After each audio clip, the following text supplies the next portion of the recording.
वहाँ अभी तक लगता है बहुत बार घटना हो चुका है। ये तीसरा कांड जो हुआ है।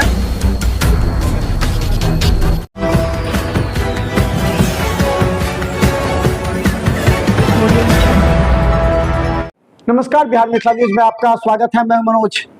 बड़ी खबर यह है कि दरभंगा के निमेठी में जिस संजीव कुमार सिंह को गोली लगी, वो संजीव कुमार सिंह जीवन और मौत के बीच जूझ रहे हैं। ये घटना उस स्थल पर हुई जहां जो निगम कर्मी थे अनिल सिंह, उनको मारी गई थी। तो क्या ये घटना स्थल चिन्हित है अपराधियों के लिए? क्या ये घटना स्थल और सुरक्षित है आम लोगों के लिए? इधर से गुजरने वालों के लिए क्या पुलिस की गश्ती नहीं है? देखिए, परिजन जो दरभंगा डीएमसीएच में संजीव कुमार सिंह को घायलावस्था में लाया गया, उनके जबड़े में 2 गोली लगी थी। उन्हें तत्काल पारस हॉस्पिटल अलरपट्टी में भर्ती कराया गया। पारस हॉस्पिटल के तमाम न्यूरो, ऑर्थो, फिजिशियन, सभी तरह के डॉक्टर्स वहां उसकी जान बचाने में जुट गए। ऑपरेशन चल रहा है। याद कीजिए, हमने बार बार कहा था, अगर कोई पेशेंट इस तरह का हो जहां पर एक ही छत के नीचे सारे वरीय डॉक्टर हों, सभी एक्सपर्ट हो, तो ज़्यादा काम कर सकता है। हालांकि उसकी जिंदगी खतरे में है।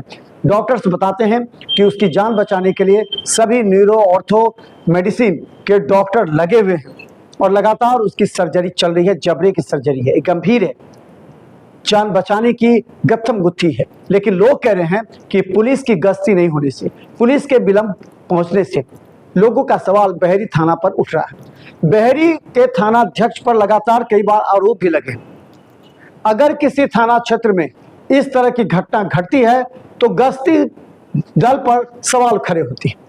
देखिए, घटना 8 साढ़े 8 बजे रात में घटी है निमेठी में, और वो बहेरी की तरफ भागा है। लेकिन पुलिस के गश्ती दलों का आपस का कोऑर्डिनेशन नहीं था, जिस वजह से अपराधी गोली मारकर भाग खड़ा हुआ। सम्राट की सरकार कहती है पुलिस को कि एनकाउंटर करें, लेकिन ये अपराधी जान बचा करके भाग गए और यही नहीं, किसी की जान ले ली। हालांकि लोग कहते हैं, निमेठी के लोग, कि इसका जो संजीव कुमार सिंह जिसको गोली मारी गई, इसका किसी भी तरह के झगड़े से, अपराधी तत्वों से, जमीन विवाद से, किसी तरह के मामले से इसका कोई मतलब नहीं है। ये एक शांत गंभीर व्यक्ति है जो एयरटेल का कर्मी है, काम करता है और घर आ जाता है। इस परिस्थिति में गोली चलाना निश्चित तौर पर पुलिस पर सवाल खड़े होते हैं। क्या बहेरी थाना पुलिस इतना एक्टिव नहीं है? क्या उसकी टीम 112 जो भी उसी क्षेत्र में घूमती है, या फिर गश्ती दल एक्टिव नहीं है? देखिए क्या कहते हैं लोग।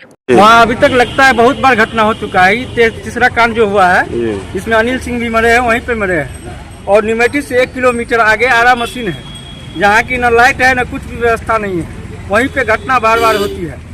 और वो अपने एयरटेल चनपट्टी से निमेठी अपने गांव आ रहे थे। उसी क्रम में 8 साढ़े 8 और 8:45 के बीच में इस घटना हुई है।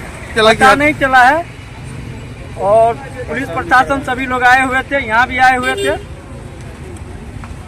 यही बात है। थाना भी रात में आए थे, 2 बजे रात में भी घर पे आए हुए थे और सारा चीज अपना रिपोर्ट बना के गए हैं। नहीं, वो जो अभी व्यक्तिगत जिन पर अभी गोली चली थी, 8 बजे की घटना है। निमेठी बहेरी मार्ग में इनका घर था। वो एयरटेल में काम करते थे। रात के क्रम में वो अपने घर आने के क्रम में उनको गोली लग गया, जो कि वो अपराधी मैन के भी आदमी नहीं है, नॉर्मल हैं। और वो घर आ रहे थे, बस बीच में उनको अज्ञात लोगों के द्वारा गोली मार के हत्या करने की कोशिश किया गया, जिसमें हम लोग यहाँ पे पारस में लाके अभी भर्ती किए हुए हैं। इनका स्थिति बहुत खराब ही है माना जाए। इनका तो बैकग्राउंड भी नहीं है कुछ झगड़ा झंझट या कुछ का। अब वो तो अब ज्ञात होगा, पुलिस के द्वारा निकाला जाएगा तब ये कुछ होगा। मोटा मोटी खराबी है, इसलिए खराब है क्योंकि वो बहेरी लास्ट सीमा पर पड़ता है हमारा गाँव निमेठी। उधर हयाघाट पड़ जाता है, फिर इधर बहादुरपुर सीमा पड़ जाता है। और एक हमको लगता है कि बहेरी थाना के अंतर्गत ही एक भी ओपी थाना नहीं है जो कि नियर हो, नियरेस्ट हो। वहाँ से आते आते 1 घंटा, 1.5 घंटा, 2 घंटा लग जाता है। तो थाना भी आती है, लेकिन वही 1-1.5-2 घंटा के जब अपराधी अपना काम कर देती है, उसके बाद आती है। ये तो हत्या करने की कोशिश में तो मारे गए हैं। जिंदे हैं ना? कितनी गोलियां लगी है इनको? 2 गोलियां। हाँ, 2 गोली लगी हुई है सिर के पीछे। और एक यहाँ पे मास्क